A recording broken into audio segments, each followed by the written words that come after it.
The highest award given to British officials who work abroad is the Order of St Michael and St George.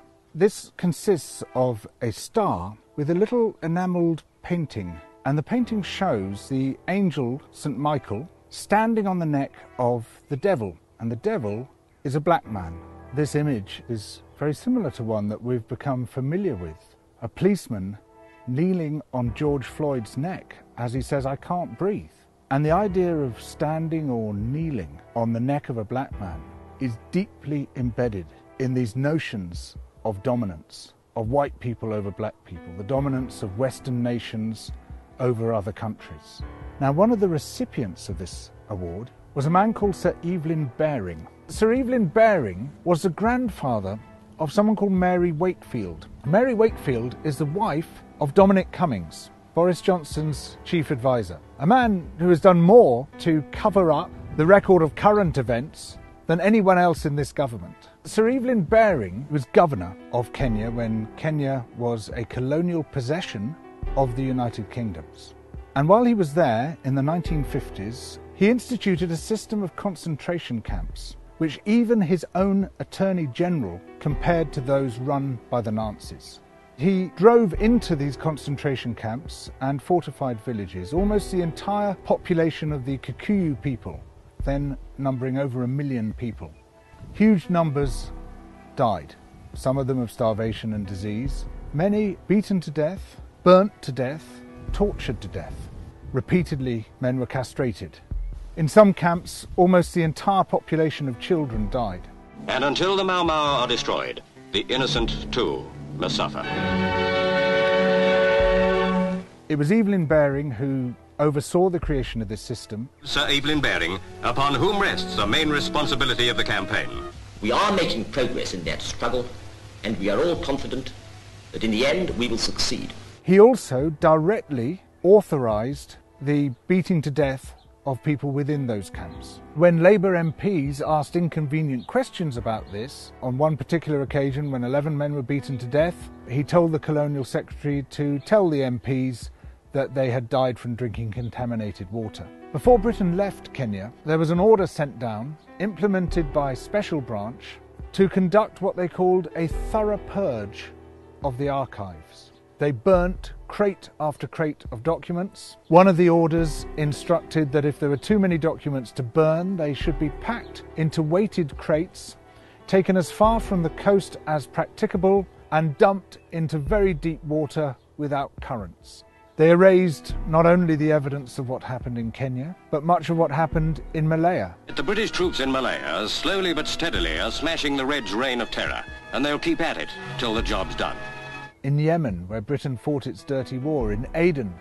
We're going to be extremely firm and extremely mean. If anyone starts any trouble, they'll just get the head blown off. They'll get the message in time, you know. We remember all this in the context of Boris Johnson telling us that to pull down statues is to lie about our history. The entire history that we are told about British imperialism is a lie. We, as a nation, have a greater level of pride in our empire than any other European nation. People look back with nostalgia to Britain's imperial past. That's impossible to understand unless we understand the massive fabric of lies, of deletions, which has airbrushed the colonial atrocities practiced everywhere we went.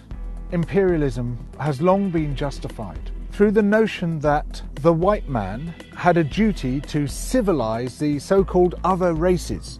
Racism is an ideology, and to a very large extent it was created by British theorists. You can take it back to the late 18th century and the work of a physician called Charles White, who was one of the people who formalized this idea that there's a sort of ladder of life, and the white man is at the top of that ladder, and below the white man on the ladder is the white woman, and below that were people with dark skin.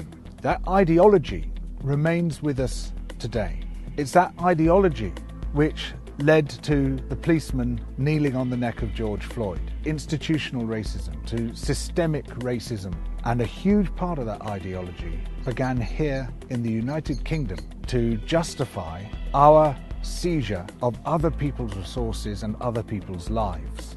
These relationships continue by other means. Through our trade relationships today, which are often highly coercive, enforced by offshore tribunals of corporate lawyers, basically forcing countries to give up their natural resources, enforced by international debt, and what we see as a net drain of wealth from the poor nations into the rich nations. This wealth is not just being taken from other people in the world today, it's also being taken from future generations. The capacity of the earth to support us is being wrecked by those who are burning through the earth's resources as quickly as possible, who are destroying our life support systems. Environmental destruction, imperialism, racism, these are intimately connected.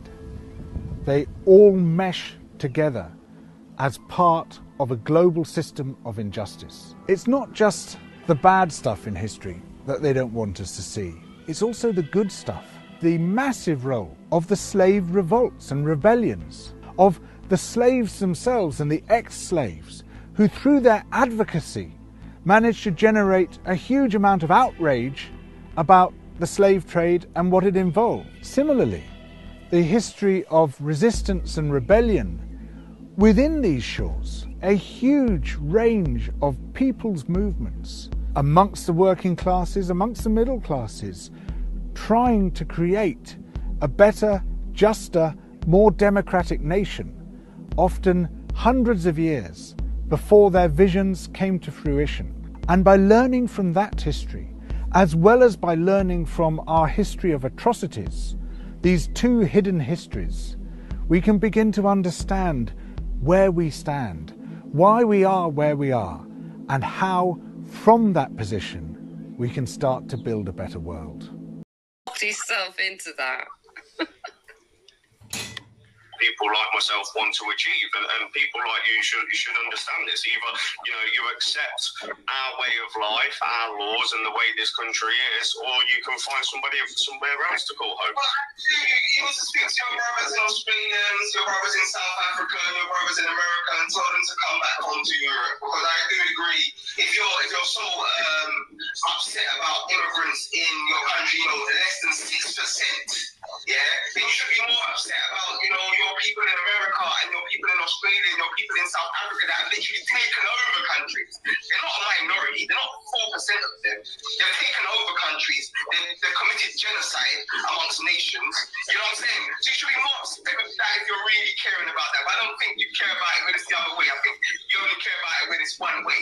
Now, this whole narrative of us taking over this country, like I said, if 3% can take over the country, then, you know what I'm saying, you got to really look at yourself, mate, and look at your own shortcomings. If someone can come into this country that doesn't speak English and take your job, then you got to look at yourself. I saw a flyer by some patriots the other day, All Lives Matter, and they didn't spell the word divide right. So if you lot are so English, I beg you, learn to speak English. Because there's a lot. Right, now, he pissed me off when he let that did go through, right? Yeah.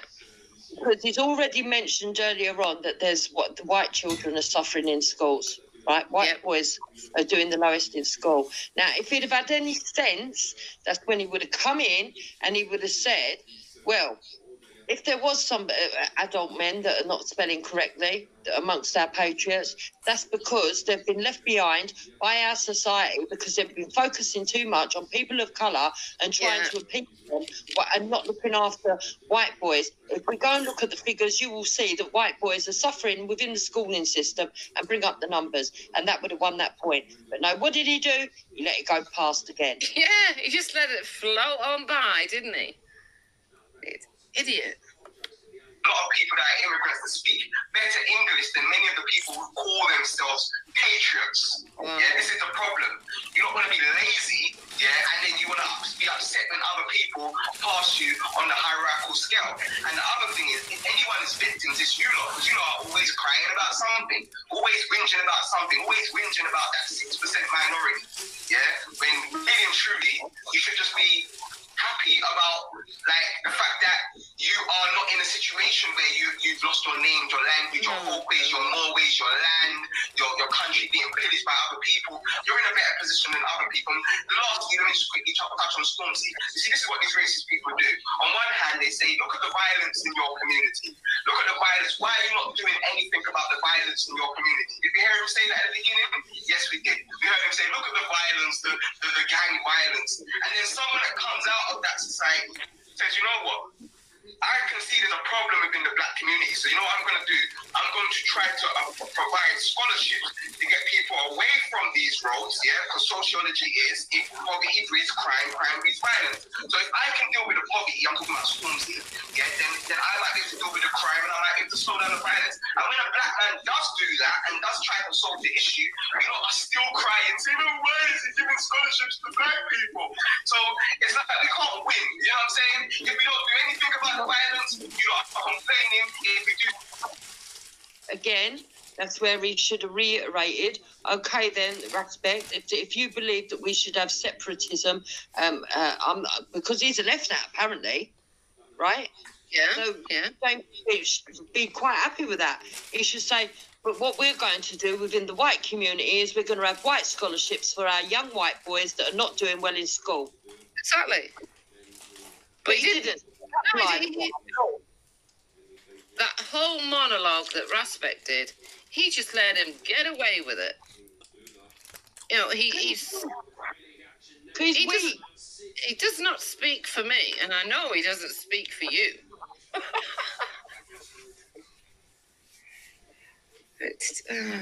God.